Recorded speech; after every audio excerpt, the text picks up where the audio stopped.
So మెయిన్స్కి సంబంధించినటువంటి paper wise criteria ఎలా ఉంది అంటే మొత్తంగా 4 పేపర్లు మనకు కనిపిస్తున్నాయి దీంట్లో.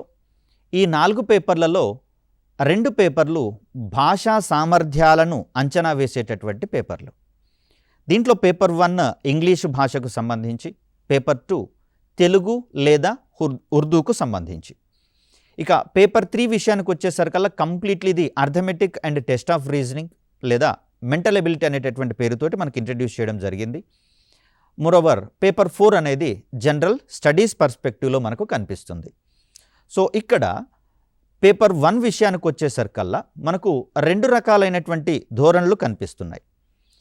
2 పార్ట్స్ ఉన్నాయి చూడండి. దీంట్లో మనకు part A objective type questions ఇవ్వడం జరుగుతుంది. ఎంసీక్యూస్ ఇస్తారు, మల్టిపుల్ చాయిస్ క్వశ్చన్స్ ఉంటాయి.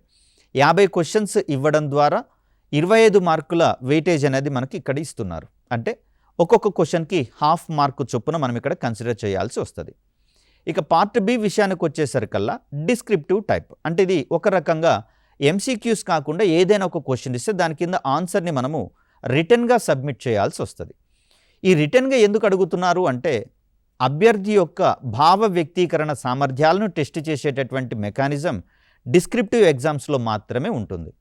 అదేవిధంగా ఫ్రీడమ్ ఆఫ్ ఎక్స్ప్రెషన్ కావచ్చు, అంటే మీరు ఒక అంశాన్ని ఎన్ని రకాలుగా అనాలిసిస్ చేసి మీ యొక్క వ్యూస్ని బయట పెడుతున్నారనే కోణంలో మీ యొక్క స్ట్రాటజీస్ ఏంటి, వ్యూస్ ఏంటి, వీటి గురించి మనల్ని అనాలిసిస్ చేయాలి, క్వశ్చనింగ్ చేయాలి. దానికి సంబంధించి మన యొక్క ఎబిలిటీస్ని అర్థం చేసుకోవాలి అంటే డిస్క్రిప్టివ్ ఎగ్జామ్ ప్యాటర్న్ అనేది ఉంటుంది. కాబట్టి ఇక్కడ ఇంగ్లీష్కి సంబంధించి 75 మార్కుల డిస్క్రిప్టివ్ ప్రిపరేషన్, అంటే డిస్క్రిప్టివ్ మోడ్లో క్వశ్చన్స్ అనేవి ప్రిపేర్ చేస్తూ ఉంటారు.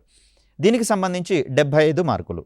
అంటే ఇంగ్లీష్ లాంగ్వేజ్కి సంబంధించి 100 మార్క్స్ అనేది మనకి ఇక్కడ ఇవ్వడం జరిగింది. పేపర్ 2 విషయానికి వస్తే మనకు తెలుగు లేదా ఉర్దూ, దీనికి సంబంధించి కూడా ఇదే రకమైనటువంటి స్ట్రాటజీని అవలంబించారు. అంటే ఎంసీక్యూస్ ఉంటాయి, యాజ్ వెల్ యాజ్ డిస్క్రిప్టివ్ మోడ్లో కూడా ఎగ్జామ్ ఉంటుంది. కాబట్టి ఇంగ్లీషు మరియు తెలుగు భాషలలో సాధారణమైనటువంటి పరిజ్ఞానం ఉందా, లేక ఇంకా అద్భుతమైనటువంటి పరిజ్ఞానాలు ఉన్నాయో తెలుసుకునేటటువంటి అవకాశాలు ఇక్కడ ఇది రిక్రూట్మెంట్ బోర్డుకు లభిస్తుంది. మోరోవర్ మీరు ఒక భాషలో ఉంటేనే, అంటే మీ యొక్క అవగాహన పూర్తి స్థాయిలో ఉంటేనే సరిపోదు, 2 భాషల మీద పట్టు సాధించాల్సినటువంటి పరిస్థితి, తెలుగు మరియు ఇంగ్లీష్ లేదా ఉర్దూకు సంబంధించి. వీటిలలో పేపర్ స్ట్రక్చర్ కూడా మనకు సిమిలారిటీస్ అనేవి కనిపిస్తున్నాయి. మోరోవర్ కొన్ని కామన్ ఏరియాస్ని గుర్తుపెట్టుకోండి. డిస్క్రిప్టివ్ మోడ్ గురించి చెప్తున్నాను నేను. ఏంటంటే ఏదైనా ఒక అంశం గురించి వ్యాసం రాయమన్నప్పుడు నార్మల్గా వ్యాసం యొక్క ధర్మాలేంటి,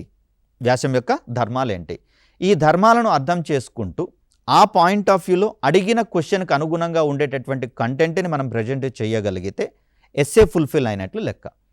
ఒకవేళ పర్యావరణ అనుకూల విధానాల గురించి రాయండి అన్నప్పుడు ఏదో ఒక ఏరియాకో కమిట్ కాకుండా అన్ని రకాలుగా మీన్స్ ఎన్విరాన్మెంట్ పరంగా, అంటే పర్యావరణ పరిరక్షణ కోసం ఏ విధంగా మనం జాగ్రత్తలు తీసుకుంటున్నాం అనే విషయంలో, సైన్స్ అండ్ టెక్నాలజీ మనకు ఎలా ఉపయోగపడుతోంది, అదేవిధంగా ఎకనామికల్ చేంజెస్ ఏ విధంగా వస్తున్నాయి, పొలిటికల్గా మనం ఏ విధమైనటువంటి పాలసీస్ని ఫ్రేమ్ చేసుకుంటూ ఉన్నాం, ఇవన్నీ కూడా పర్యావరణ పరిరక్షణ మీద ఏ విధమైనటువంటి దృష్టి సారిస్తున్నాయి అనేటటువంటి కోణంలో మనం వాటిని మన యొక్క భావాలను అందులో ప్రజెంట్ చేసేటటువంటి ప్రయత్నం చేస్తాం. సో దట్ దీనివల్ల మీరు ఒక కంటెంట్ని అర్థం చేసుకోవడం మాత్రమే కాదు, దానికి సంబంధించినటువంటి సాలిడ్ ఎవిడెన్సెస్ని ఎలా కలెక్ట్ చేసుకుంటున్నారు అనేది కూడా ముఖ్యమే. మోరోవర్ మీరు చదివినటువంటి కాంటెంట్ని ఎలా అర్థం చేసుకున్నారు, ఎలా ప్రజెంట్ చేయగలుగుతున్నారు అనేది కూడా ఇక్కడ మనకు ముఖ్యమే. ఈ పాయింట్ ఆఫ్ వ్యూలలోనే వీటి యొక్క సక్సెస్ రేట్ అనేది ఉంటుంది ఈ 2 పేపర్లకు సంబంధించి. ఇక పేపర్ 3కి సంబంధించి చూస్తే మనకు arithmetic and test of reasoning, mental ability అనేటటువంటి పాయింట్ ఆఫ్ వ్యూలో క్వశ్చన్స్ ఇవ్వడం జరుగుతుంది. ఇవన్నీ కూడా ఎంసీక్యూస్ టైప్లోనే ఉంటాయి.